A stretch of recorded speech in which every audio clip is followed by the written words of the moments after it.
Assalamualaikum warahmatullahi wabarakatuh. Perkenalkan, nama saya Zarfan Aflatama Wiguna dari kelas 10 MIPA 8. Nah, di video ini saya akan memberi penjelasan tentang perkembangan Islam di Indonesia. Terdapat 3 teori tentang masuknya Islam ke Indonesia, yaitu teori Persia, Gujarat, dan Arab. Terlepas dalam perbedaan selama bertahun-tahun, dan terdapat kesamaan di antara 3 teori tersebut. Berikut ini adalah penjelasan lain tentang sejarah masuk Islam di Indonesia. Di antaranya ialah: pertama, teori Arab. Teori ini didukung oleh para sejarawan Muslim, yaitu Profesor Hamka, yang telah mengatakan bahwa agama Islam datang ke Indonesia pada abad pertama, yang datang langsung dari Saudi sekitar abad ke-7 hingga 8 Masehi. Hal ini didukung dengan keberadaan jalur pelayaran yang sibuk dan internasional jauh sebelum abad ke-13 Masehi melalui Selat Melaka yang menghubungkan dinasti Tang di Cina, Sriwijaya, dan Umayyah. 2. Teori Gujarat. Teori ini dijelaskan pada bukunya Snowhurst yang berjudul The Review the Histories des Religious dan El Arabi at Les Indes Neerlandaises.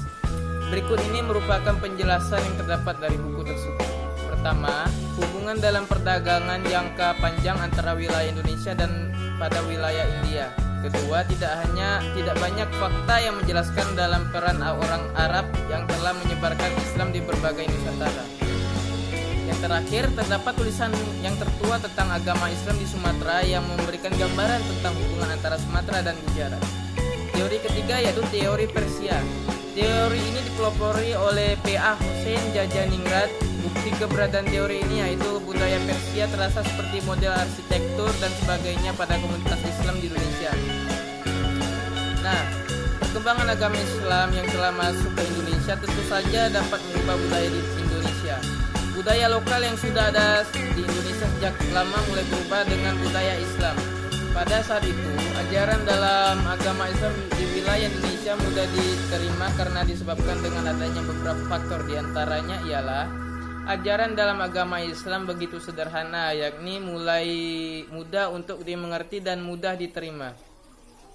Lalu, untuk memeluk agama Islam tidaklah sulit karena hanya mengucapkan 2 kalimat syahadat. Upacara dalam keagamaan Islam begitu sederhana dan tidak sulit. Lalu, Islam mengajarkan kesejahteraan dan persamaan, tidak ada perbedaan-perbedaan kasta. Islam menyebarkan agamanya dengan cara damai, tidak dengan cara kerusuhan seperti merusak. Muslim dianggap kuat dalam urusan militer. Islam telah mengajarkan bahwa ibadah dapat dilakukan di mana saja, di mana tempat itu suci dan selalu harus menetap dan tidak selalu harus menetap di daerah-daerah tertentu. Lalu, Islam mengajarkan moralitas penduduk asli. Nah, runtuhnya kerajaan Majapahit dan kerajaan Sriwijaya merupakan penyebab kuat bagi perkembangan pesat kerajaan Islam di wilayah Indonesia.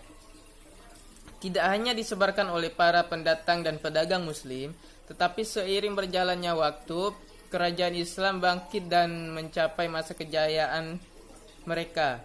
Banyak masjid dan mushola telah didirikan sebagai tempat ibadah di berbagai tempat. Sekian dari saya. Wassalamualaikum warahmatullahi wabarakatuh. Terima kasih.